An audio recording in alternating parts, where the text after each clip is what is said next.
Match play sucks.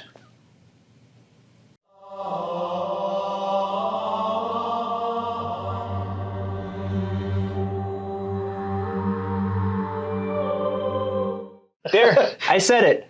Okay. Match play, it sucks. I believe it. Depends. Sometimes it's okay. It has value, but it's definitely not our forte. Well, maybe we should clarify things. So there's matched play, which is, you got your Leviathan deck or your Tempest of War, and you're just playing kind of 40K in a more organized manner with maybe some random objectives, things like that. And then you have like matched play, competitive match play, where you're wearing a jersey with like a team and you're sweating hardcore and you got an army of poorly painted models because you need to make a tournament standard. You don't want to lose those 10 points, right? Can't do it. You got a fistful of funny dice that are just rolling really hot for you, and you know everything your opponent has, so you're able to just like spew off numbers of what you need to roll like that before they can even respond, and then you got like your broken combos. You got like 6 freaking riptides you're fielding, and you're just, oh wait. Anyways. Later. That's the kind of match play that sucks, and it's ruining the hobby. It's ruining the game. Personal experience. Okay, I'm fine. I'm going to calm down now. Yes, I got it out. That's okay. Also, I also want to get this out before we get too far into this video. Welcome to Big Nerds Wargaming. My name is Sam. This is Andrew, as always. I thought you forgot. That hesitation really... I wanted you to say your name. You're Andrew. Okay, I am. And this is another episode of Table Talk, or the thing where we just talk about the hobby. Anyways, also, I also want to do a quick little announcement. We just recently hit 1,000 subscribers. Yeah! So thank you, everyone who has subscribed to the channel and you like our videos and all that cool stuff. You interact and all that good stuff. Thank you so much. If you're watching this and you're not subscribed, hit that subscribe button because that would be awesome. Why stop at 1,000? That's right. And one other announcement: we have some merch available now. I'm not wearing it. I just received it. Sorry. To support the channel. Yeah, we got the Big Nerds Wargaming. We got cool shirts in high gothic. Big Nerds Never Tire. Also, this is a green one. That's cool. And we got other stuff too, like buttons and stickers and cool mugs. Liquid not included. Mine is. I'm just not branded today. I'm off brand. Yeah, you're off brand today, but that's okay. You don't always got to be sporting the brand. But I will when we go out. Nice. I can now. I have the shirt. Anyways, back to match play and why it sucks. I mean, what it really boils down to is the internet. So I have been in this hobby for a very long time. Yeah. 1998, for anybody who's wondering. How long is that? That's too much math. Hang on, calculating. 22 years. 26 years. There you go. Now I went 2 the wrong way. 26 years. It's all good. It's a long time. So I've been here since the start of 3rd edition, which means I have seen a lot of stuff change over time. And what I can say, well, at least my opinion, is that the internet has ruined this game. It's not ruined it. It's definitely taken it into a different format, a different life. It's affecting things. Which for many people is fine. Other people enjoy it. I enjoy playing competitively as well sometimes. Yeah. It has its moments. But unfortunately, there's a too strong focus on the meta. Yes. So you know how like Games Workshop, everyone always complains that Space Marines are the most popular faction. Space Marines. Because Games Workshop keeps coming out with new Space Marine models and cool Space Marine stuff. Why does that happen, Sam? Because they're the most popular faction. And they sell. Everybody likes gigantic spacemens. And then they make more. And they sell. And they make more. And they sell. It's like becoming a self-fulfilling prophecy. And I think match play is kind of happening, or the rise of match play is kind of happening from similar effect. You have like a lot of influencers online that nothing wrong with it. It's a very legitimate thing to analyze. Because we're influencers, Sam. Are we though? We're only 1,000 subscribers. We're itty bitty ones. We're small. I like to think my opinion matters, though. But they're always analyzing the meta, showing off these really nasty lists and all that things, and really focusing on what's an auto take when you're building a list and what you should buy next and all that stuff. And there's legitimate thought and opinions there. I'm not saying that's all stupid or anything, but not at all. It's feeding the meta machine. And the meta machine. I like it. Yes, the meta machine. And then you have things like the Meta Watch from Games Workshop themselves. Right. They post this every 3 months now. It's like, what's the current win rate at the high tournaments looking like? I think it's even faster than that. Yeah, it's happening faster and faster. And then they got the balanced data slate updates, and then they got the points updates. Well, points they need to be updated because they sometimes suck at writing codexes. They do, but even so, the speed is a little fast for my preference. Because, like I said, I've been doing this a long time. My heyday in my rose-tinted glasses was 3rd through 6th or so. It's where I played my most games. Now, being an adult, doing adult things, I don't get to play as often.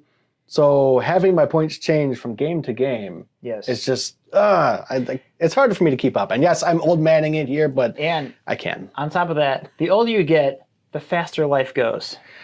Well, it took a depressing turn. Anyway, back to the exciting talk of the meta machine. The meta machine. Yes. Yes.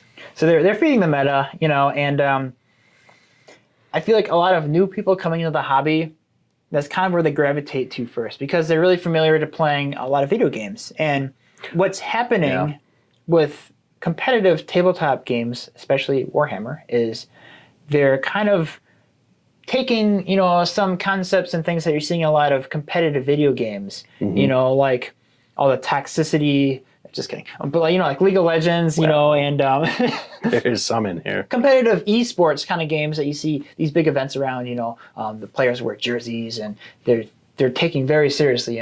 And tabletop is kind of drawing into that, and you're kind of seeing regular patch updates to a rule system that's printed on paper, and you play with physical models. Yeah, and physical models that take a while to put together and paint. You spend all this time building and painting, and then the point shift, and it's no longer you don't take 6 crisis suits or battle suits anymore. You can only take 3 or whatever.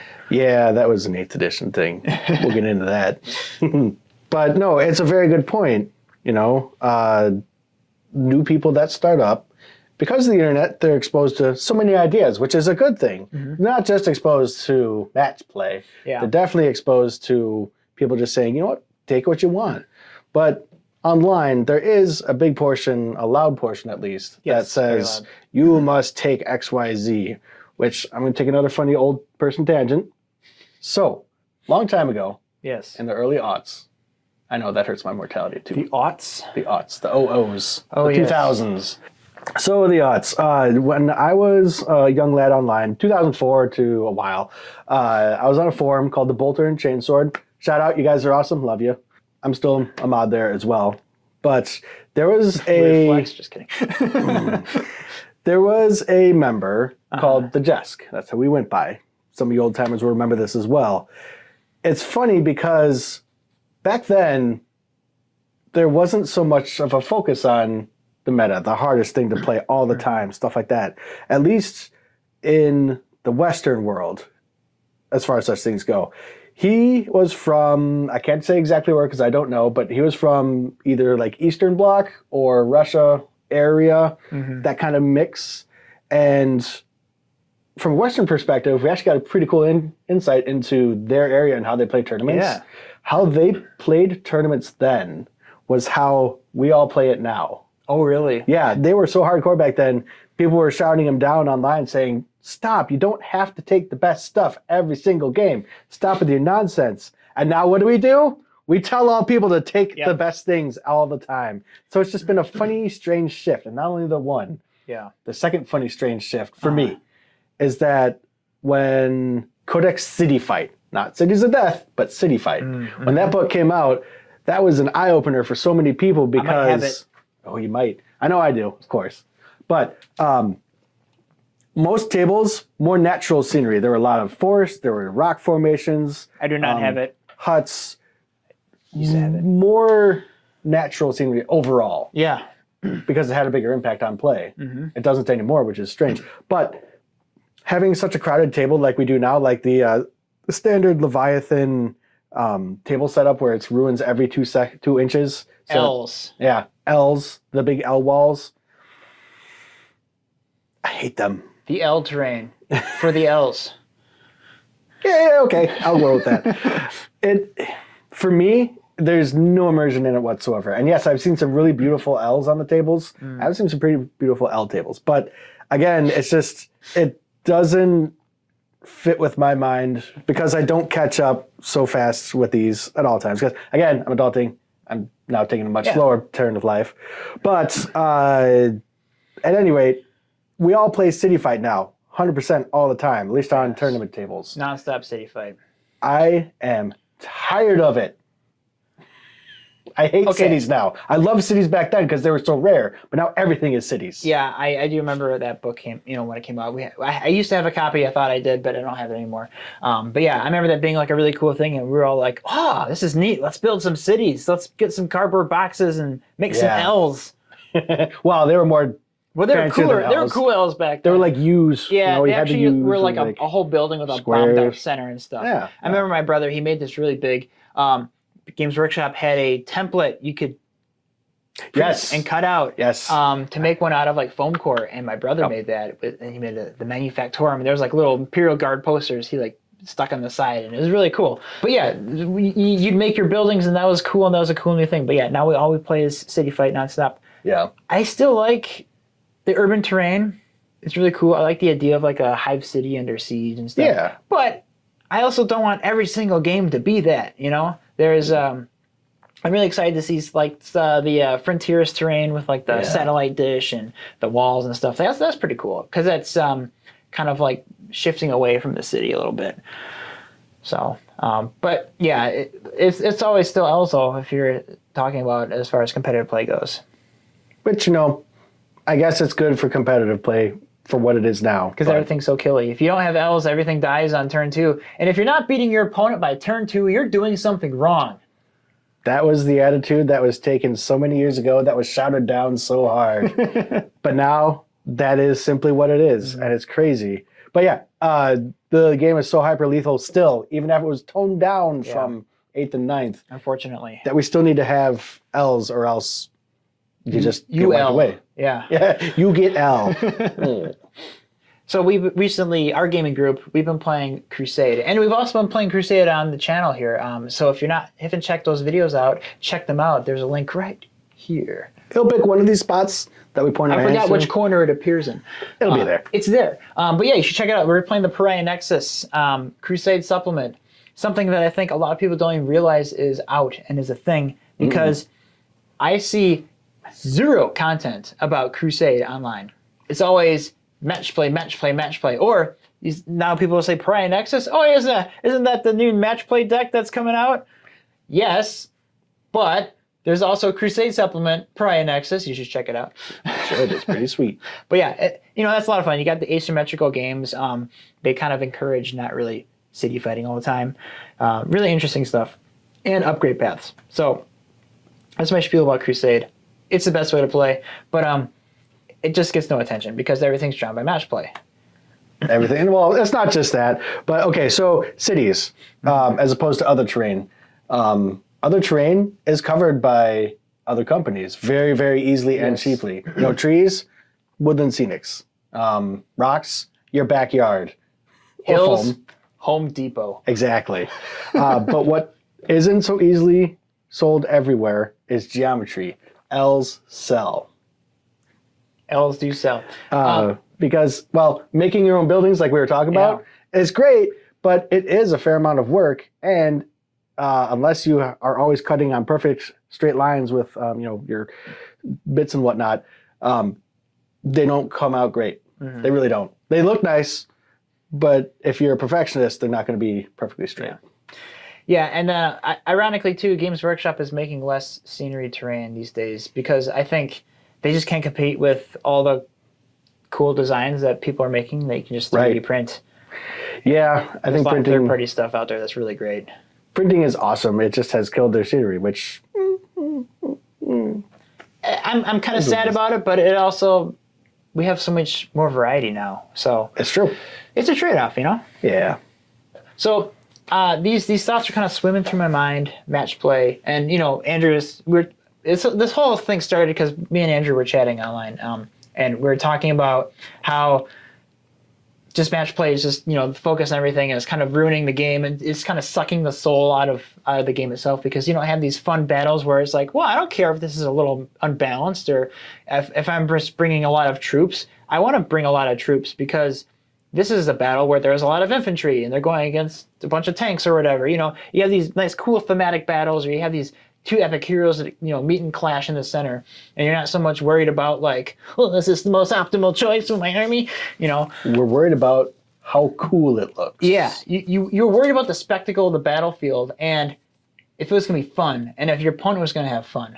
But yeah, these thoughts are kind of going through my mind quite a bit, and I was really curious what all of everybody else, how they experience the Warhammer hobby. Like what influences they're buying, what kind of games are they playing, do they even care about tournaments, all that kind of stuff. So I put together a little survey, and I fed it out on the interwebs. We got a decent number of responses, enough to draw some interesting insights from. If you want to take the survey too and let us know your thoughts, the link is in the description. I'm leaving it open, and we're just going to collect as much data over time, and maybe over time, the results that we see here will change a little bit and shift, which will be interesting. Maybe there'll be a follow-up in the future. But, I just want to go over, the questions and some of the results. So, basically, first question, how long have you been playing Warhammer, Age of Sigmar, whatever, Warhammer Fantasy? We have some options like less than a year, 3 to 5 years, 5 to 10, 10 plus. So, should have put a 20 plus. Well, it's 10, yeah. So, surprisingly, maybe not surprisingly, over half of us are 10 years or more. Or at least among respondents. Sounds about right. And then, a decent amount less than a year. We have 11% of the total number of people surveyed. Yes, less than a year. So nice. A lot of newcomers. So newcomers, if you're new, especially, I want to hear what your thoughts are on this, because you may be coming from like the video game world or other competitive games like Magic the Gathering. Or nothing at all. Yeah. Or, maybe you're coming from something where meta min-maxing is the mindset, and maybe you're gravitating towards that in Warhammer because that's familiar to you, and maybe you just haven't seen enough of what the hobby is all about to really even consider anything else. So, majority of us play 40K. That's not a surprise there. How frequently do you play? This is another interesting question, because I know some of us busy adults don't get as much time to play as we'd like. But, surprisingly, we're usually about once or twice a week, or once or twice a month. So that's pretty good. That's like a game on average, maybe two games a month. So it's like once every other week. Yeah. That's pretty good. Pretty regular. Yeah. Or at least once a week, that's pretty regular too. And then you got those people that play like once per decade. I don't know what you're doing. I'm sorry. Makes me feel bad. There's like a little sliver of once per decade. Oof. Yeah. And then you got like the once quarters, maybe once or twice a year. Yeah. I'm sorry. Yeah. I really am. If you're playing once a quarter or once a year in this climate where the rules changing, the updates are just coming out so frequently, you're like, I don't even know if I have a codex. I bought this codex. Oh, that's the 9th edition codex? It looks just like the 10th edition codex. Oops. Shout out to Chris on that one. Good job, buddy. Yeah. That's our friend Chris, not any other Chris that might be out there. Yeah, I've almost done it myself. You gotta double check those prices. Same. If it's too good to be true, it probably is. It's on more than one faction. Surprisingly, we are all serial army collectors. A solid 86.5% of us are. Yes. Yeah. We have a problem. That's not a problem. What are you not spending that money on? Naughty things. Wait. These are naughty things. Addicting things. No. Crack. Plastic crack. Real crack. Real crack. We're not spending it on real things that are probably get us censored. We should probably bleep it out. At any rate. Yeah. Hey, I tell my wife, I could just be hanging out at the bar drinking all night. Exactly. But instead I'm doing this. I'm And, just kidding. We don't have those conversations. She knows what you're doing. Yeah. Yes. This is an interesting one. How often do you make a Warhammer purchase? A lot of us we're buying a few times a month. Wow. Wargaming related purchase. Yeah. I think I actually answered that too. At least twice a month. I usually make 1 to 2 things get into my cart. I usually purchase 1 to 2 things a month. Usually when I find a good deal. My wife loves telling me, you'll always find another good deal, and I will. But I like that one. That's I like true. the one that's right in front of me right now. Especially when you're holding it, you're like, oh, I've always wanted one of these. It's dangerous, it is. I'm glad to see that no one is purchasing more than once or twice a week. That would be very quickly. I know that Very frequent. some people do have that problem, especially when it comes to hobbies, because a lot of people have like a lot of hard times, sad times in their life, and it's a way of escape. You get that dopamine hit, and it feels good to buy stuff. And yeah, so I'm glad to see that we're all pretty much okay there, right? Yes. So next few questions are more hobby related. On average, how frequently do you paint your models? Yes. For the most part, the great majority of us either said a few days a month or a few days each week. So fairly regularly. Good job. We Good job. I'm proud of you. all keep up on our painting. Very good amount of us. Why do I play against so many gray armies? Just kidding. Because of those bi-weekly purchases that nobody seems to make. Yeah. And because you got to rush to build those meta units, right? God, I got something to say about that. So a good majority of us, we paint our stuff. Yeah. Some people don't as often, and I get it, but it's interesting. Let's see, what's next? We have, when you make a purchase for an army or faction you are collecting, what is the most important factor that influences your decision? I think the models look awesome. Yes. Rule of cool, right? Yes, rule of cool. If you answered not that, you're objectively wrong. Just kidding. Well, to be fair, 2 of them kind of fit into that theme. They do. One of them is based on the theme. The other is how much you like the model itself. Those are both rule of cool if you go for it. I kind of realize I don't like this question because it leans hard into the theme. But what if your theme is the most brutal, disgusting, nasty, mean list? Well, that would be what those people answered for. A small amount of people did answer, the price of the model, which is totally understandable because this is a very expensive hobby. But, yeah. It costs what it costs. We could say this is a very expensive hobby, but all hobbies are expensive. They are. So, Ever looked at golfing? yeah. I mean, I haven't. I don't like golfing. I like it. It's fun, but also expensive. I bet. How often do you play with unpainted models? Let's see. A solid quarter said no, I will not play with unpainted models. You're the true heroes unless of this they hobby. need to. Another good 30% said I won't unless I will only fill the unit when it's at least battle ready. So a good over half will say, half will not play unpainted. Unless they absolutely have to. Yes. So, props to Extenuating that. circumstances. Yeah, good stuff. Now, I play with unpainted models sometimes. So I fall into that category. I'm a bad person. But as you can see here, I like fully painted myself. Yes, good stuff. I'm a bit of a purist myself. I will do anything possible to not field an unpainted model. When I first started, I did that. Yeah. And I still kind of do now. Like, I went through a phase where when I started, always painted. And then for a while, especially when things got moving very quickly, like I got a new army, or I just really wanted to be like, I'm going to play this now. Yeah. I'll throw it on the table even though it looks like junk that I purchased. Slanesh Gray. I at least try to prime it. Yeah, So okay. I'll take a small prop for that. But yeah, the painting or playing with painted models is the best.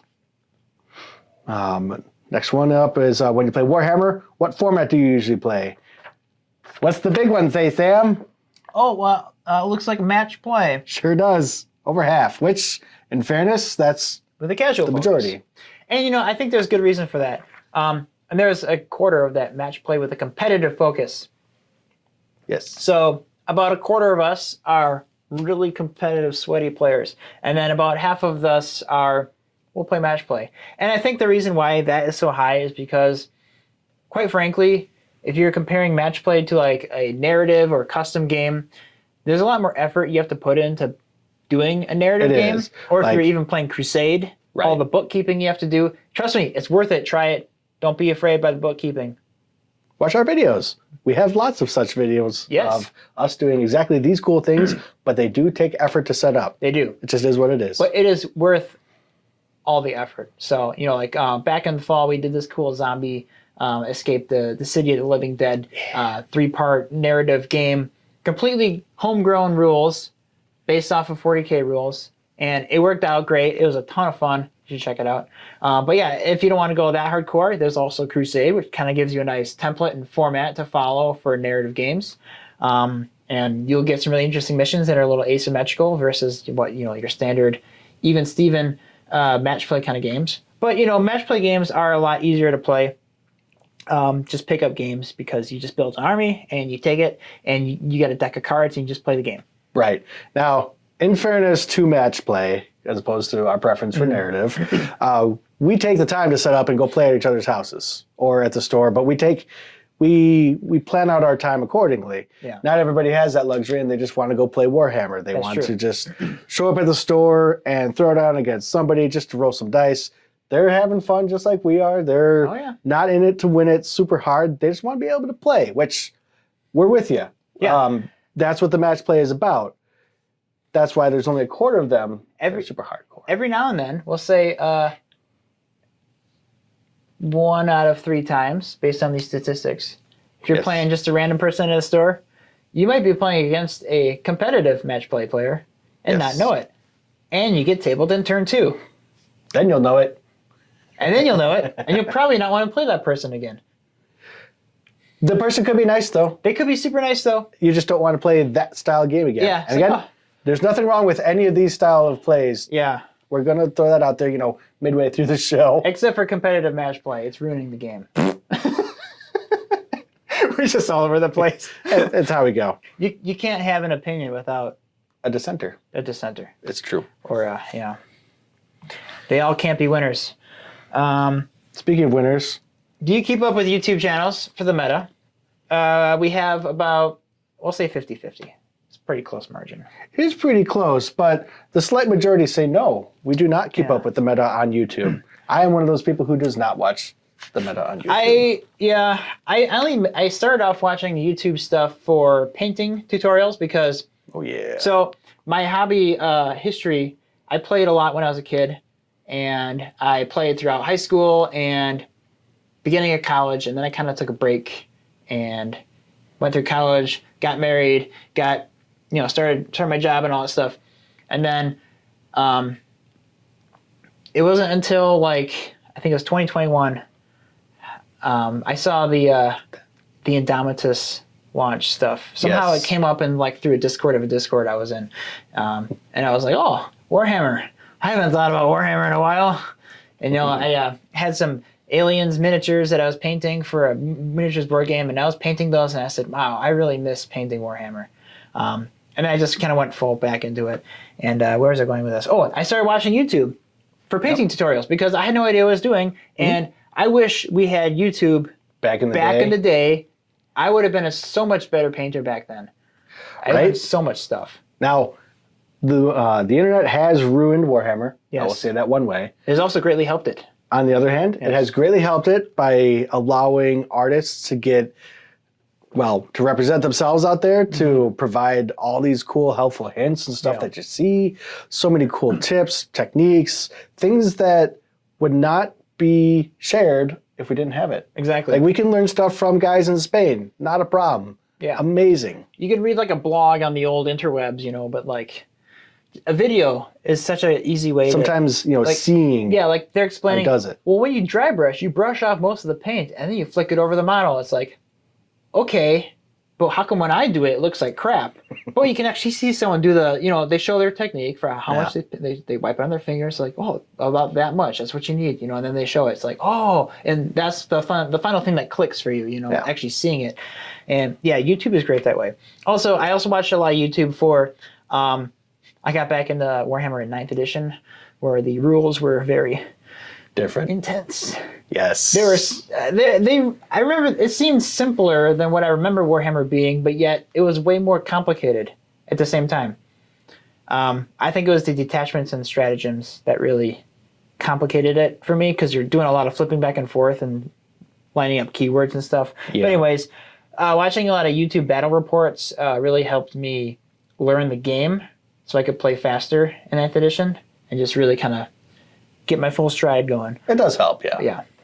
But I never really cared for the super competitive stuff, to be honest. I like that. The stuff I like miniwargaming.com, a lot of narrative stuff, really good stuff. That's a good channel, which I see a lot of us watch, a decent amount, 35%. Yeah. According to channels we watch. Auspex Tactics, very high up there, number one. He's got some great stuff. He goes all over the place from meta to just, he's a very analytical dude. I'd say so. Yeah. Good stuff there. Then you got the usual. You got some of the competitive ones. Tabletop Tactics. Play on tabletops. They're a little bit of a mix of competitive versus narrative stuff, but yeah. I personally like Morty and Glory. Oh yeah, a fair number of you seem to as well. I just like seeing his hordes of infantry. Just like, well, I'm going to play this. Yeah. I took 100 guardsmen to a tournament, and here's what happened. Stuff like that. Yeah, it's pretty cool. It's good stuff. Yeah. So when you play a game, how do you typically build an army list? It looks like most of us, half of us, go for balanced. Some of us try to make the best possible list we can with the models we have. Some of us just bring everything we own, and that's fair too. Yeah. That's kind of about what I expected. Do you watch and follow the big tournaments? 25% of us said yes. Interesting. 75% of us said no. That statistic is very similar to another one. That lines up really well with that one right there. Yes, competitive match play. 23 casual match play. 23.1% and 23.5%. Yes. How about that? That's interesting.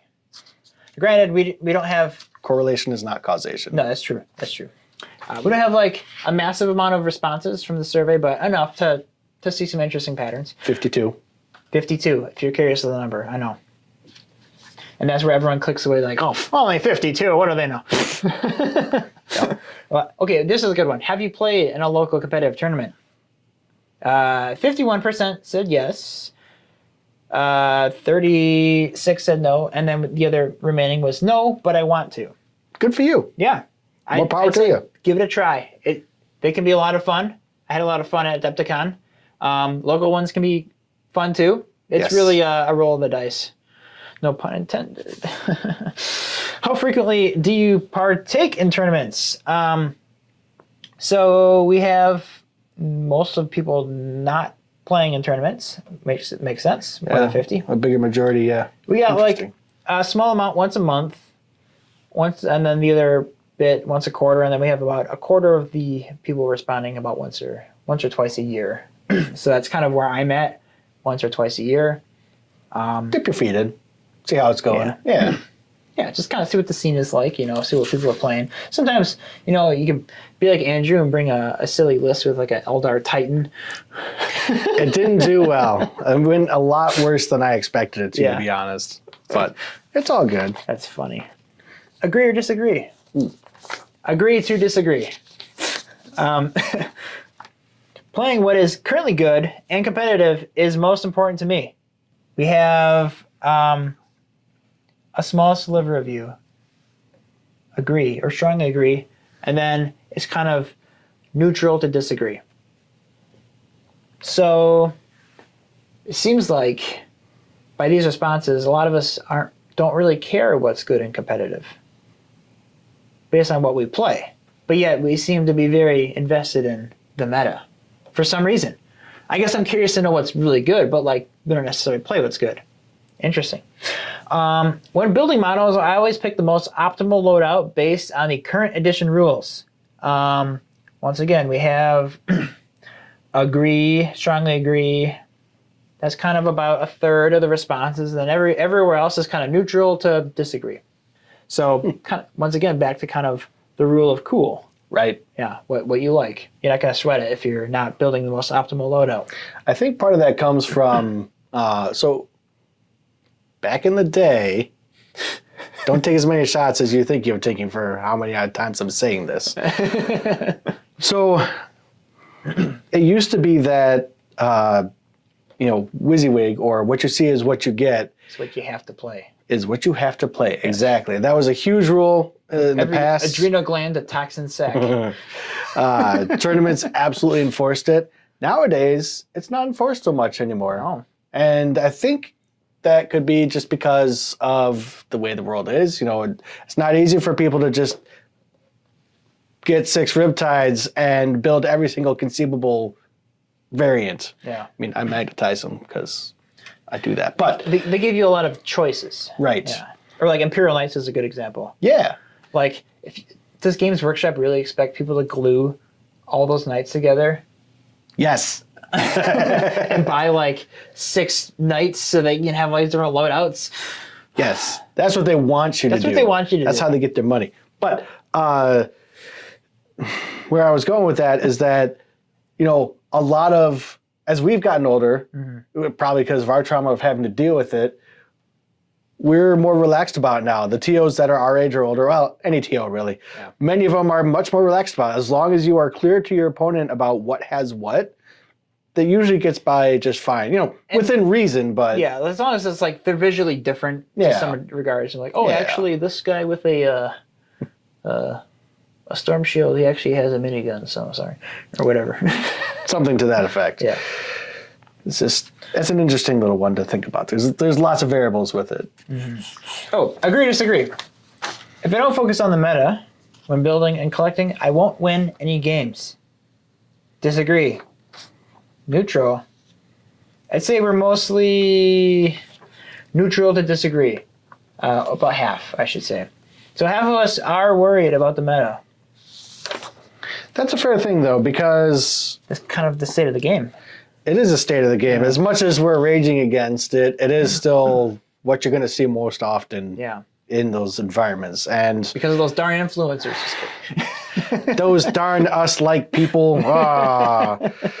But, you do have to worry about, as they say, gatekeeper armies. Yes. Stuff like that.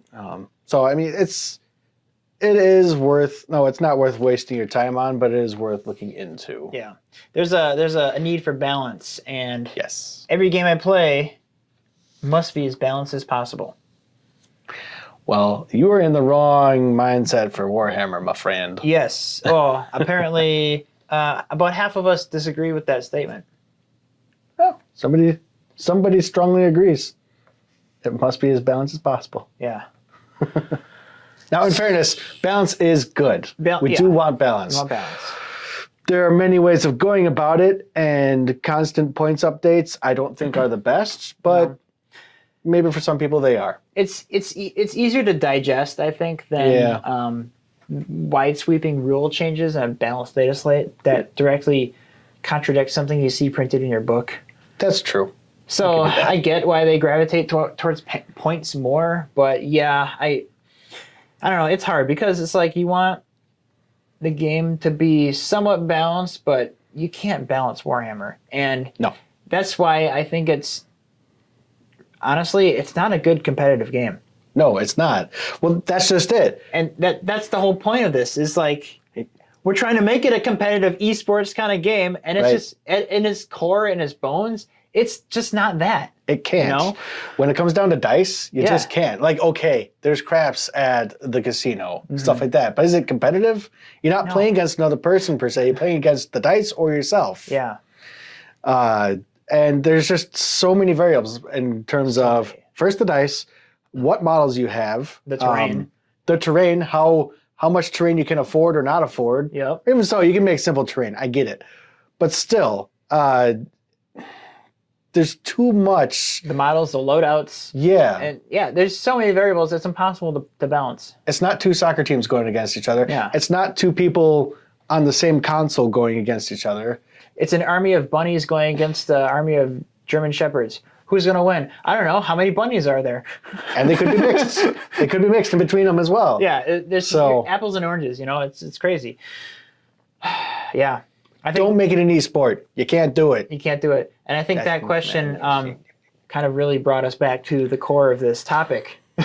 Yes. I really wanted to get to, because we were talking about esports like a long time ago and how Warhammer is becoming like that. Ugh, it should not. It should not.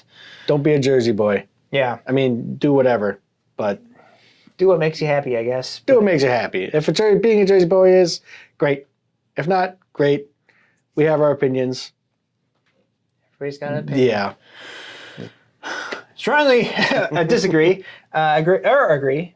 When I play Warhammer, if I don't win a game, I usually don't have fun. We are pretty much unanimously, except for one person, strongly agrees that they do not have fun if they don't win. I'm sorry, whoever hurts you. Which one is that? Purple. Oh, yeah. Yeah. Other than that, it's pretty much unanimous. You don't have to win to have fun. In fact, I've had a lot of fun losing. I lose quite a bit. I probably lose more games than I win. And I still have fun. Or at least try to find a way to have fun. And Crusade is a great way to do that because even if you're losing the game, you can pursue your agendas and at least play the long war. That's another Crusade plug. Yes. Agree or disagree, when I play Warhammer, I want my opponent to be having as much fun as I am. We are all in agreement. That strongly agree. Is a good sign. That means we still have the right mindset in the hobby overall, despite how we play. We want it to be fun for both, not us, and our opponent. Playing this game, as you might have seen online or elsewhere or whatever, it is a social contract. It is. As we are sociable people, we want to have fun with that, and we also want our opponent to have fun. Because if the person we're playing against is not having fun, especially if they're a new player, they're not going to come back. And if you don't get new players, you won't get new opinions. You won't see new armies. You won't see what cool things they could have done. We're all stuck, in our old loop. Mm-hmm. But having fun keeps them coming back, and that's always the most important thing to me. Most new players, I think, are really good at losing. And what I mean by that is they take it very well. They tend to have the right mindset. A lot of new players I play against, and they'll like, as long as you're being cool with them and you could be totally destroying them. I try not to do that. I try to actually tone down my list if I know I'm playing someone new. I'll try to tone down a list. Yes. But sometimes you still just end up sweeping the table with them.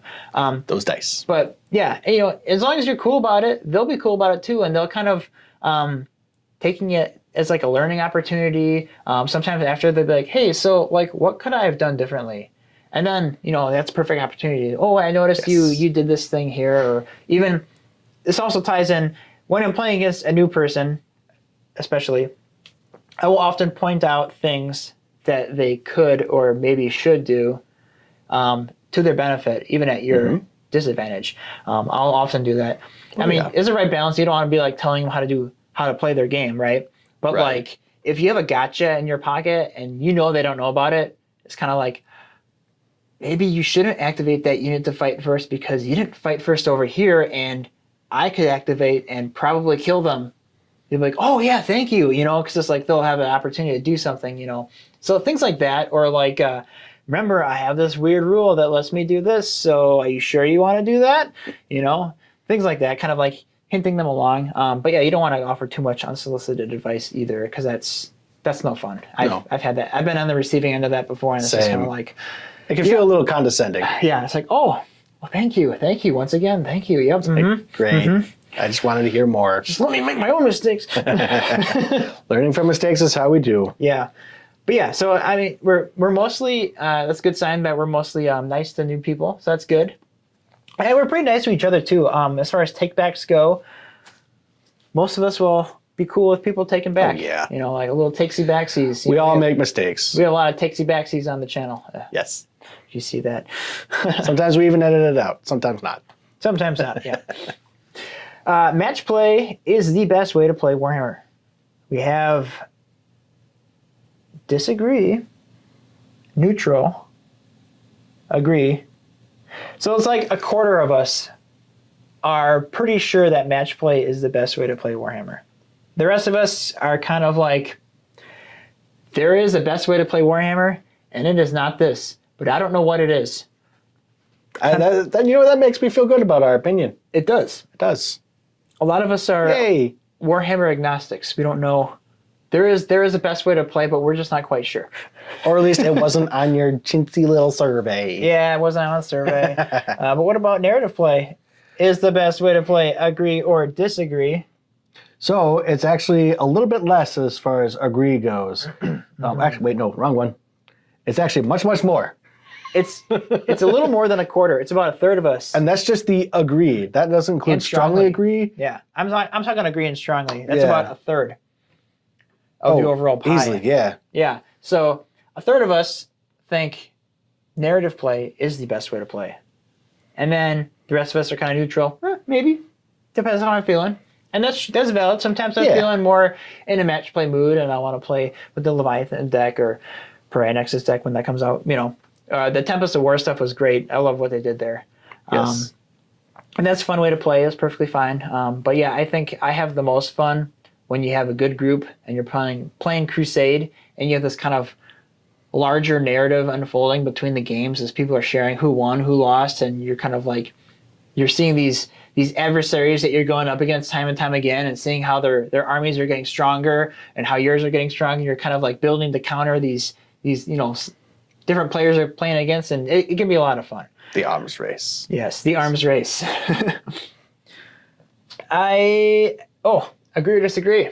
I exploit a really strong combo or utilize a unit that is currently overperforming in the meta. You know, I see this opinion often as well. At least if I'm outside of the competitive groups, like competitive groups, absolutely. Yeah. Which is fine because it's all about winning. Yeah. Right. Which is not wrong. It's just their preferred way, but they're wrong. So on this, we see that only about 23% of the people are saying they strongly or they agree at all with only using the strongest units and whatnot. Exploits, yeah. But the vast majority of people I see, at least their opinions online, they do agree with this, and that they won't. They will go, well, that's unfun for my opponent. Exactly. And sometimes it's unfun for myself, so I won't do it, which coincides with a lot of people wanting their opponents to have fun. Yeah. It's never fun tabling, and it's never fun being tabled. There are exceptions. There are exceptions, yes, but it's generally not fun on either side. No. And if you're having fun tabling people all the time, get to those top tables. They want you. Yeah. Yeah. Seek help. Just kidding. Agree or disagree? Matched and competitive play gets too much attention online and in my local wargaming community. Agree. About a third of us. No, it's a strongly agree. Oh, so about half of us agree or strongly agree. Yes. That there's too much attention on match play, which lines up because, back to previous answers, about 25% of us are only really invested in competitive match play compared to the rest. And you see it a lot when new rules come out, or like FAQs, or new limits, new points changes. That look at this stupid thing this gun can do. We're gonna change all the rules. Right. No info saves, no any saves. You just die. I think he's gotten some bad experience from that too, haven't you? Yes. Stupid. The point I was trying to make is that match play, unfortunately, is the only metric that Games Workshop uses. They don't. Yes. They can't really look at other games. They don't. It doesn't provide them data. Yep. What does provide them data, very consistent data, are the tournaments. Which, okay, I will admit to that as being a collector of data myself. You got to use what you have available. Yeah, you got to use some sort of metric to balance the game and try to make the game better. But it just sucks. Unfortunately, because tournaments are where people min-max and utilize combos that it's not really representative of us casual schmoes playing Warhammer. Right. So if I was a casual schmo and I just like having my one Riptide, he's my bestest little buddy, and suddenly goes up 30 points, you're like, well, what the heck? Yeah. It's not affecting my games that bad, but it's affecting all those games a lot, unfortunately. So us filthy casuals are very often affected by what happens at tournaments, which it doesn't feel good, and a lot of people agree with this opinion. They don't like it. But how do we fix make the adjustments? Or how do we fix it, Well, one thing... Should we have 2 sets of points? Yes, I think so. The problem is there's going to be people who play narrative and casual who will then just use those exploits, though. Yeah, that's true. So you the still thing, have the cross. It's they kind of did have two sets of points when they had the power level. Oh, they did. You're right. Power level and they points. Tried it. They adjusted the points. Everyone hated power level. They hated Mm-hmm. it. And like even when you use power level in Crusade, some people are like, "Yeah, this is cool." Other people hated it because of how much match play influenced casual play. Because nothing really said you couldn't do this or you couldn't use these things because you could in match play, even though they're kind of like you shouldn't use those in narrative play. But there's nothing really saying you couldn't. Right. So, and some people are just really wired to be as optimal as possible and efficient as possible. And as an engineer, I understand that. I understand the mindset completely. But you have to kind of like go against your grain, and I don't know. I think where it will come, or where it would have worked, is if groups were better at self-policing. Now, a lot of groups really are. They go, dude, calm down your list. You don't have to be playing this. Yeah. You can just chill out and we can have a good time instead of me getting tabled every single game. Right, yeah. And so maybe that kind of I like to think that most groups, people kind of catch on and like realize themselves, oh, maybe I should tone this down a bit. Maybe I'm a little bit more a better player than the people I play with, and that's fine. Yes, that's fine. It's okay to be the top dog, and you just kind of you tune your list to the people you play. That's kind of how I always try to play games. It's hard when you have no idea how they play. So I'll try to make like a decent balanced list, but then if that does really well, I'm like, okay, I see where we're at. We gotta dial it back a little bit more, because like I said, you want your opponent to have fun, especially new players. You want them to have a lot of fun. You want them to win, especially when a new player beats an experienced player. That's like the ultimate high. That's a big feel good. And their chest gets puffed up, and they're like, yeah, this is the game for me. I want more Warhammer, and that's what we want. We want more players excited about Warhammer and playing it. It's true. There, that's my soapbox spiel right there. No, it's a good soapbox though. Again, whenever we set up our games for the channel, we talk about what our lists are going to include, and we agree with each other. Like, okay, this is a little higher, so let's tone it down. This is a little low, let's bring it up, and we try to get it to what feels like a good match. Yeah. Now, where that didn't really work was with our Crusade game with my Imperial Guard and his Necrons. I thought, it's just a bunch of guys with some low-grade tanks and one kind of cool guy, and that's about it. It's pretty balanced, right? Hey, Sam. Yeah, wait till you see the game I played against Collins. Oh, no. I shouldn't have brought the Catan shard. But we had that's a perfect example. Collins had a blast getting blasted. That's good. It was a really fun game, and if you haven't checked out that video, check it out. It's a lot of fun. We get a little goofy. That was just a goofy game. So good times. Yeah. But anyways, agree or disagree? Match play, competitive play is accessible to beginners. I mean, it's accessible. It's accessible because it's accessible. It's measurable. But unfortunately, that's kind of the thing they default to. Because of the internet. It's accessible because of the internet. And there's statistics around it. It ends up becoming their default, and they never quite escape it. I think, so taking a little bit turn into my history again.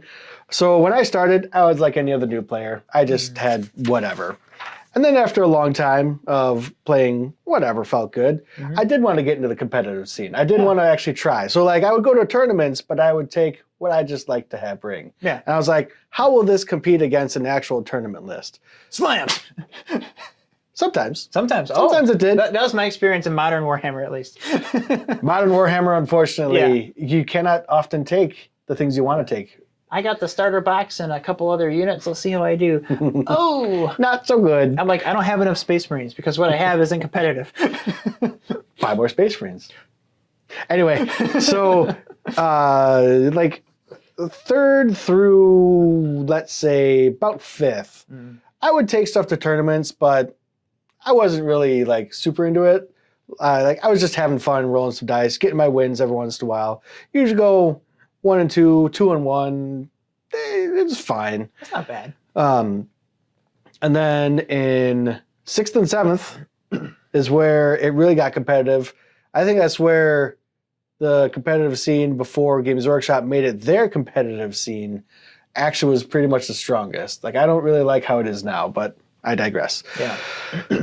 Then I decided to make a competitive list. And this is what you see before you. That was the list. I had some Pathfinders and Stealth Suits to do all the marker lighting. I had some Crisis Suits to use flamers. I think they were mostly just filler at that time. Yeah. Because obviously the star of the show were 6 Riptides who in the detachment at the time could shoot twice every turn. Now, I built this because I really like the Riptide model. Like, I love that model. I got, Cool. I bought a few, had some people buy them for me so I would paint their stuff. Like I said, stuff like that. I don't know. I just really liked it. I have 6 of them. I modeled them all differently. I converted all of them. I just love the model. So I got 6 of them. And I'm like, all right, I'm going to build a list around this. Now, even back then, I wasn't really using the internet all that much. I mean, yes, I was. But not to make lists. Like, I don't think I've ever used the internet to get like the most hyper optimized list. Yeah. Turns out, though, that this was pretty strong. Oh, you think?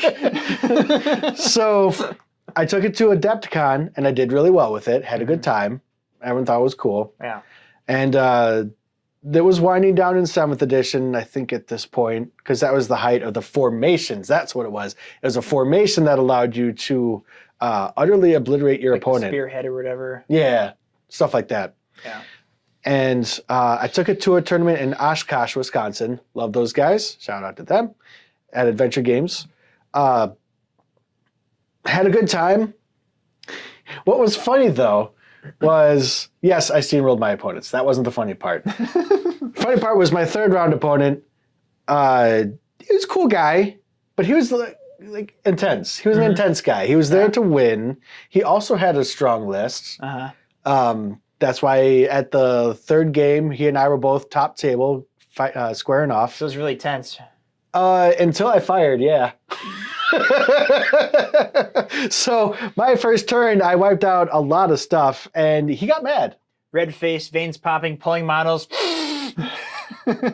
Maybe not the veins popping, but he was red-faced mad, and he was saying, why would you take such a list to a local tournament? And I said, I didn't say it, but I was kind of thinking about it, like, why did you?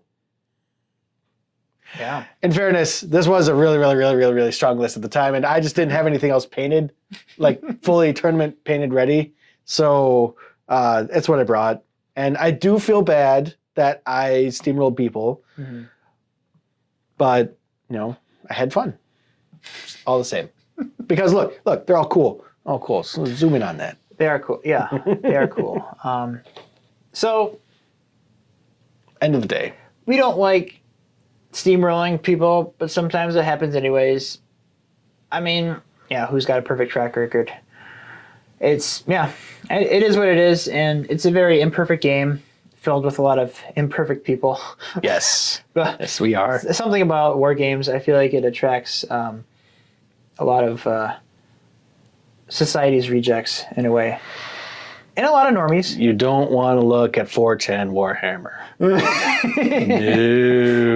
It's a very eclectic group of people. We're an eclectic bunch. Yes, very like eclectic that. bunch. It's interesting. And it's just interesting, too, how each different war game attracts different types of players. Like, those battle type players, man, they're another breed.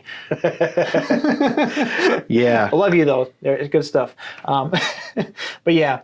So, yeah, match play. The way it's going, I feel like we're kind of moving in the right direction. I think so. We've been ragging on match play and how much it sucks, but coming off of 9th edition to 10th edition, like the cards, for example, is I think a huge step forward. We're not getting these booklets with these fixed mission secondaries you have to pick from. They're kind of encouraging this random, hey, just play some missions, draw some secondaries, see what happens.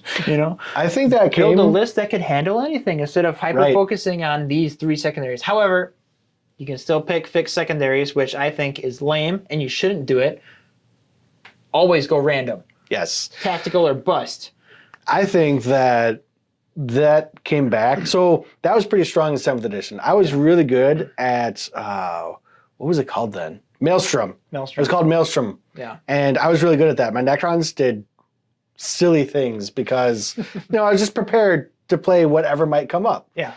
And in fairness, a lot of people either can't deal with randomness or they don't want to, which I think it's one of the only things that actually makes it fair is to make it random. Random dice rolls, random objectives, stuff like that, because then we're all dealing from that same deck. Yes. As something that can at least make it equal. Yeah. You might get a good hand, you might get a bad hand. You might have an underperforming army that gets a good hand and an overperforming army get a bad hand. It's just more variables and more anything can happen, because that way it's not completely, totally hopeless if you're just not, coming with the best army in hand. I remember even in 8th and 9th edition, you could, or at least you could look at a table, like if you're really into this, you could look at a table, see the two armies that were set up and go, that one's going to win. Before it even began. Yeah. And I thought that was crap. Yeah, like exactly. To dictate how the game was going to go before it even started. But they both have the same amount of points. Shouldn't it be equal? Yes. Insert the SpongeBob meme where he's leaning forward.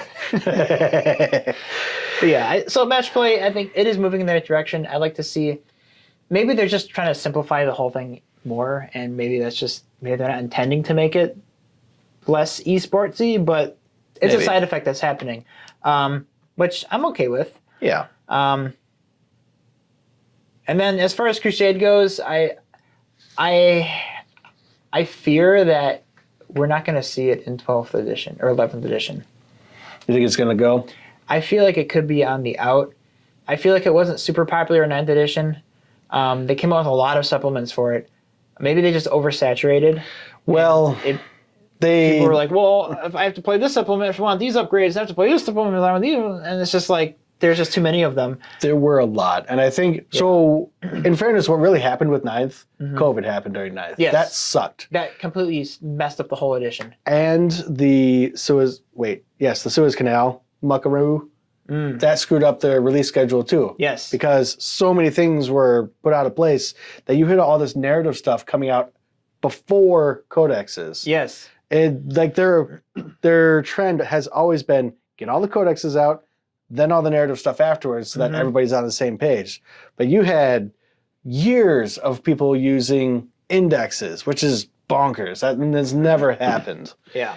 Well, so, it's just, I think that was part of it. The hyper focus of the ITC style of play in 9th edition, that also really killed any Crusade, or any narrative play whatsoever, because that's what everybody was doing. And since everybody was stuck at home and not really playing games, the only games they were able to play were match play. Simulator. Yep. DTS is awesome, though. Exactly. Lifesaver. Yeah, so I hope I'm wrong about Crusade going away, because I really like it. They seem to be making some revisions in the game system. It's very similar to 9th, but they made some simplifications and revisions there.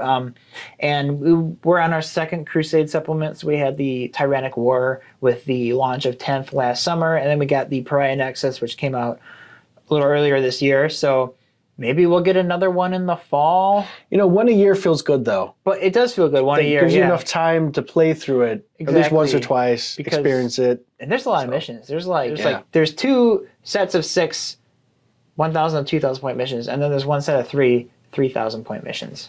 And a lot of upgrades, and it's a lot of fun, and I would be sad to see it go, but, I'm sure, with your gaming group, you could always adapt previous edition Crusades. Like, I was looking at some of the 9th edition books, I'm like, yeah, we could probably, we have to change to some of the rewards and maybe some of the upgrades a little bit, but like the missions, you could totally reskin and play a 10th edition version, or like your own custom narrative game. Like, you don't even have to play Crusade. You could just play, I want to play this Crusade mission, and let's give our warlords a couple upgrades. Sure. Some crazy relics. See what happens, and maybe give this unit a battle scar, and then you have your own little narrative for that one-off game, so like a one-shot campaign or whatever.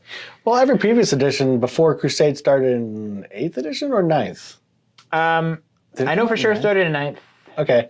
It might have been in 8th. I don't quite remember. I don't remember. But at any rate, all editions prior, the rulebook did have rules for campaigns, which is they were simplified versions of Crusade, Yeah. basically. Also a little more complicated, but roughly equal. Well, we'll just say A that. lot of player fill in the gaps kind of. Yeah. You need like a game master kind of thing.